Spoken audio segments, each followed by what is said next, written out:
পরবর্তী নির্দেশ না দেওয়া পর্যন্ত কাকরাইল মসজিদে শবগুজারি, রাত্রি যাপন সহ তাবলিগের সকল কার্যক্রম হতে বিরত থাকার জন্য নির্দেশনা প্রদান করা হয়েছে। প্রজ্ঞাপনটি ইনশাআল্লাহ আপনাদের সবাইকে আমরা দিয়ে দিব ইনশাআল্লাহ।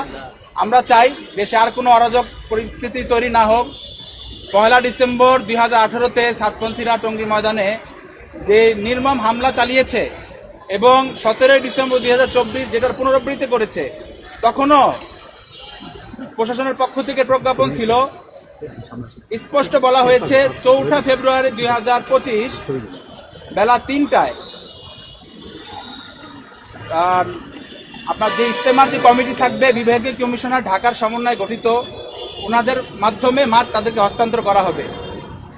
ওই সময় ওনারা মাঠে প্রবেশ করবেন। যখন এর আগে ওনারা মাঠে প্রবেশই করবে না, তখন কিভাবে তারা জোর ইজতেমার নামে মাঠের ভিতরে লোকদেরকে ইনভাইট করতে পারে? দ্বিতীয় কথা হলো, ওনারা যদি জোরই করে থাকেন, আমাদের যে জোরটার কথা ওনারা বলেছেন সেটা হলো তাবলিগ জামাতের পুরানা সাথীদের জোর। পুরানা সাথী বলতে ওই সমস্ত লোকদেরকে বোঝানো হয় যিনারা তাবলিগে 4 মাস বা 3 চিল্লা লাগিয়েছেন, এবং ওই সমস্ত ওলামায়ে কেরাম যিনারা কমপক্ষে 1 চিল্লা সময় লাগিয়েছেন বা তার অনুর্ধে 1 চিল্লা, 3 চিল্লা বা সাল লাগিয়েছেন, তিনাদের জোর। কিন্তু ওনারা ওনাদের চিঠিতে পুরা বাংলাদেশ ব্যাপী চিঠি আমাদের যে কপি আমাদের কাছে আছে, এটাও আপনাদেরকে আমরা দিয়ে দিব।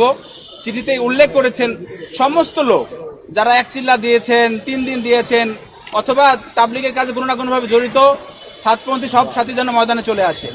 যদি 3 চিল্লা সাথীদের জোর হয় বা পুরানো সাথীদের জোর হয়, সমস্ত সাথীদেরকে কেন তারা মাঠে আসতে বলবেন?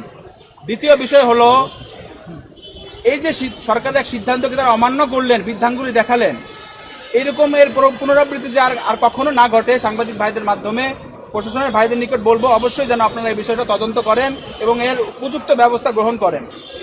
তৃতীয় বিষয় যেটা বলবো, ওনারা যে রাত্রের আধারে অন্ধকারে প্রবেশ করবেন, এটা তাদের পূর্ব পরিকল্পিত চিন্তাধারা ছিল, যার কারণে ওনারা ওনাদের চিঠির ভিতরে অনেকগুলো আসবাব নিয়ে, অনেকগুলো সরঞ্জামাদি নিয়ে মাঠে প্রবেশ করার কথা বলেছেন। এর ভিতরে একটু উল্লেখযোগ্য ছিল টর্চ লাইট। বর্তমান বাংলাদেশের মধ্যে একটি দেশ, ডিজিটাল বাংলাদেশ যেখানে আমরা বলি, যেখানে বিদ্যুৎ ঘাটতি হয় নাই বলা যায়। এখন বর্তমানে লোডশেডিং হয় খুবই কম, তাও শীতকাল। এই সময়ে সকলের নিকট টর্চ লাইট কখন প্রয়োজন দেখা দিবে? যখন কিনা রাতের আধারে তারা কোনো কিছু করার পরিকল্পনা করবে, এবং তারা সেটা করেছেও। রাতের আধারে আমাদের ঘুমন্ত সাথীগুলাকে, অনেকে রাত্রে তাহাজ্জুদের ওয়াক্তে নামাজে দাঁড়িয়েছিলেন, আমাদের অনেকে কালামে পাকে তেলাওয়াতে ছিলেন। এই সমস্ত লোকগুলাকে ময়দানে ঢুকে সন্ত্রাসীমূলক হামলার মাধ্যমে মেরে রক্তাক্ত করে দিল। 3 জন লোককে আমাদের শহীদ করে দিল। এখনো অনেক আমাদের সাথীরা হাসপাতালে মুমূর্ষ অবস্থায় আছেন। আমরা দোয়া করতেছি আল্লাহ তাআলার কাছে, আল্লাহ তাআলা যেন ওনাদেরকে দ্রুত সুস্থতা দান করেন। বাকি আমরা এর উপযুক্ত বিচার চাই। মাননীয় স্বরাষ্ট্র উপদেষ্টা আমাদেরকে কমিটমেন্ট করেছেন যে ইনশাআল্লাহ আপনারা মামলা করেন। আমরা মামলাও করেছি এবং উনি বলেছেন এর উপযুক্ত বিচার ওনারা করবেন। আমরা সরকারের প্রতি আশাবাদী, ইনশাআল্লাহ অবশ্যই ওনারা এর সুষ্ঠু বিচার করবেন। এজন্য আজকে আপনাদের মাধ্যমে এই মেসেজটা দেওয়ার উদ্দেশ্য হলো, গতবারও সরকারের প্রজ্ঞাপন ছিল, এখনো আলহামদুলিল্লাহ সরকার থেকে প্রজ্ঞাপন জারি হয়েছে।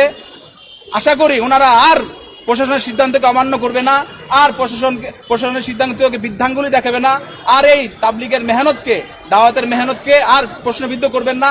বছর শেষের খুশি নগদে হবে বেশি। নগদ পেমেন্টে নির্দিষ্ট ক্যাটাগরির কেনাকাটায় 300 টাকা পর্যন্ত ক্যাশব্যাক।